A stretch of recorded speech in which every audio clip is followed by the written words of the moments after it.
누가복음 8장. 예수께서 계획하신 대로 마을마다 다니시며 하나님 나라를 전하시고 메시지를 퍼뜨리셨다. 12제자가 그분과 함께했다.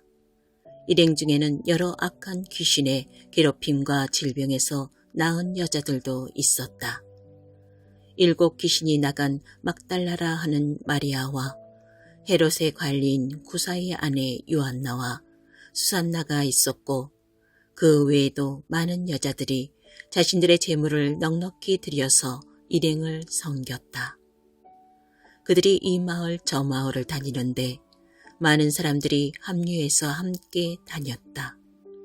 예수께서 그들에게 이 이야기로 말씀하셨다. 농부가 밖에 나가서 씨를 뿌렸다. 덜어는 길 위에 떨어져서 발에 밟히고 새들이 먹어버렸다. 다른 씨는 자갈밭에 떨어져서 싹이 났으나 뿌리가 튼튼하지 못해 이내 시들어 버렸다. 다른 씨는 잡초밭에 떨어져서 씨와 함께 잡초가 자라 싹을 짓눌러 버렸다. 다른 씨는 비옥한 땅에 떨어져서 풍작을 이루었다. 너희는 듣고 있느냐? 정말로 듣고 있느냐? 제자들이 물었다. 왜 이 이야기를 말씀해 주셨습니까? 예수께서 말씀하셨다. 너희에게는 하나님 나라를 아는 깨달음이 주어졌다.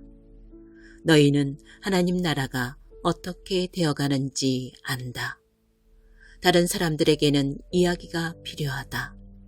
그러나 그들 가운데 일부는 이야기를 듣고도 깨닫지 못할 것이다. 그들은 눈을 떴으나 하나도 보지 못하고 귀가 열렸으나 하나도 듣지 못한다. 이 이야기는 그런 사람들 가운데 일부에 관한 것이다. 씨는 하나님의 말씀이다.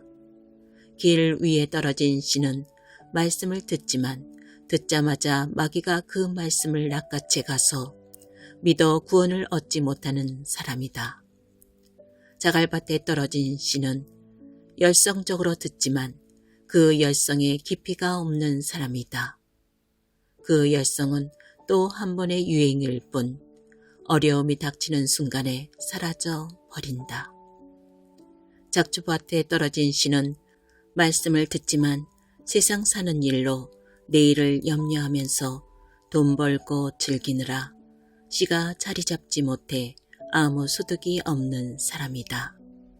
그러나 좋은 땅에 떨어진 씨는 무슨 일이 있어도 말씀을 붙잡고 견디면서 추수 때까지 변치 않는 선한 마음을 가진 사람이다. 등불을 켜서 통으로 덮어두거나 침대 밑에 두는 사람은 아무도 없다. 오히려 단 위에 올려두어 방에 들어오는 사람들이 앞을 볼 수 있도록 한다. 우리는 비밀을 감춰두지 않고 오히려 말할 것이다. 숨기지 않고 오히려 모든 것을 밝히 드러낼 것이다. 그러니 너희는 들은 것을 전하지 않는 인색한 사람이 되지 않도록 조심하여라. 베품은 베품을 낳는다. 인색하면 가난해진다. 예수의 어머니와 형제들이 왔으나 무리 때문에 그분께 가까이 갈 수 없었다. 그분께 정갈이 왔다. 선생님의 어머니와 형제들이 선생님을 만나려고 밖에 서 있습니다. 예수께서 대답하셨다. 하나님의 말씀을 듣고 행하는 사람이 나의 어머니요 나의 형제다. 순종이 피보다 진하다. 하루는 예수와 제자들이 배에 올랐다. 예수께서 호수를 건너가자고 말씀하셨고 그들은 떠났다. 항해는 순탄했다. 예수께서는 잠이 드셨다. 그런데 갑자기 호수에 사나운 풍랑이 몰아쳤다. 물이 들이쳐서 배가 뒤집힐 지경이었다. 제자들이 예수를 깨웠다. 주님, 주님, 우리가 빠져 죽겠습니다. 예수께서 일어나셔서 바람에게 잠잠하여라 하시고 파도에게 잔잔하여라 명령하셨다. 그러자 호수가 이전처럼 고요해졌다. 예수께서 제자들에게 말씀하셨다. 왜 나를 신뢰하지 못하느냐? 그들은 너무도 두려워서 어찌할 바를 모른 채 겨우 입을 열었다. 도대체 이분은 누구신가? 이분의 명령에 바람과 파도도 복종하다니. 그들은 배를 타고 갈릴리 바로 맞은편에 있는 거라샤 사람들의 지방으로 갔다. 예수께서 모태 내리시자 그 동네 사람 하나가 그분과 마주쳤다. 그는 귀신들에게 피해를 당하며 살아왔는데 오랫동안 옷도 입지 않고 집을 떠나 묘지에서 살았다. 그가 예수를 보더니 소리를 지르고 그분 앞에 엎드려 고함쳤다. 무슨 일로 내게 간섭합니까? 지극히 높으신 하나님의 아들 예수여, 제발 나를 괴롭게 하지 마십시오. 그 사람이 이렇게 말한 것은 예수께서 이미 더러운 귀신에게 그 사람한테서 나오라고 명령하셨기 때문이었다. 귀신이 여러 번 그 사람에게 경련을 일으키게 했기 때문에 사람들이 그를 사슬과 족쇄에 채워 늘 감시했지만 귀신 때문에 미칠 때면 그는 그 결박을 끊어버리곤 했다. 예수께서 그에게 물으셨다. 내 이름이 무엇이냐? 패거리입니다. 내 이름은 패거리입니다. 그가 이렇게 말한 것은 그가 많은 귀신들에 들렸기 때문이었다. 귀신들은 자기들을 지옥으로 보내지 말아달라고 예수께 애원했다. 마침 근처 언덕에서 큰 돼지떼가 땅을 파헤치며 먹을 것을 찾고 있었다. 귀신들은 자기들을 돼지들 속으로 들어가게 해달라고 예수께 애걸했다. 예수께서 그렇게 하라고 말씀하셨다.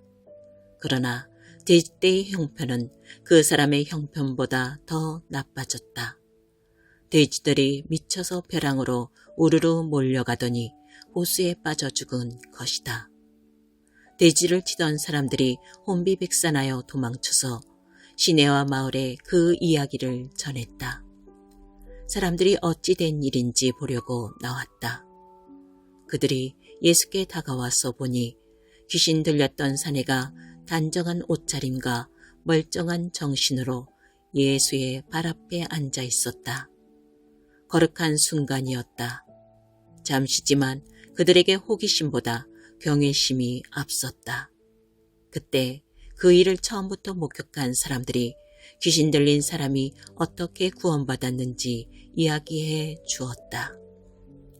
그 후에 거라사 지방에서 온 많은 사람들이 예수께 그곳을 떠나달라고 요청했다.